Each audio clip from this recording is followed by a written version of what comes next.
bagaimana apabila di suatu kampung tidak ada azan di masjid tersebut, sehingga tidak tahu bagi orang yang mau sholat. Subhanallah jamaah, kalau di suatu kampung nggak ada azan, maka dosa satu kampung semua. Karena ini termasuk fardu kifayah dikatakan. Rasul Shallallahu Alaihi Wasallam itu ketika mau menyerang suatu kampung, beliau itu tunggu. Kalau dengar azan, tidak diserang. Kalau nggak ada azan, baru diserang kampung itu. Karena dianggap kampung itu kafir ketika tidak azan. Maka azan di masyarakat itu, iya sebagian ulama mengatakan sunnah, tapi tetap itu sebagai simbol syiar keislaman. Antum kalau nggak ada azan, ya azan.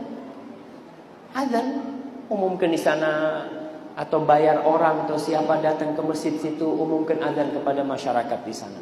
Ini kalau di situ tempatnya orang Islam, maka yang disyariatkan orang yang di padang pasir pun disunahkan untuk azan, walaupun tidak ada orang.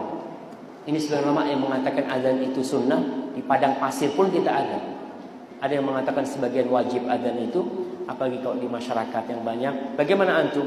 Kalau waktu sholat itu tidak dengan azan, waktu sholat itu dengan waktu matahari tergelincir, terbenamnya matahari, terbitnya fajar. Tapi azan itu adalah panggilan buat mereka agar mereka sholat. Kalau masalah waktu, kita bisa tahu waktu tanpa azan. Kadang-kadang orang azan telat, umpamanya waktu Ramadan nih, kita berbuka itu dengan azan atau dengan terbitnya fajar. Jamaah, dengan terbitnya fajar, bukan dengan azan.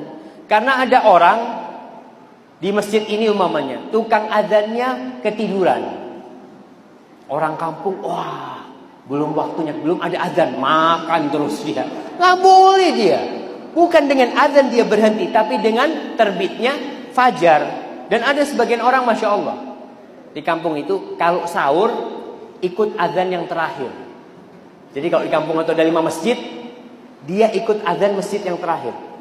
Masjid sahur belum, yang sono belum azan. Terus dia makan.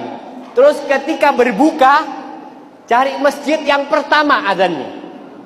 Dia cari, situ yang pertama, kita ikut sana, kata dia. Karena apa? Karena sunnahnya mengakhirkan sahur dan mendahulukan berbuka. Iya, yang penting pas masuk waktunya.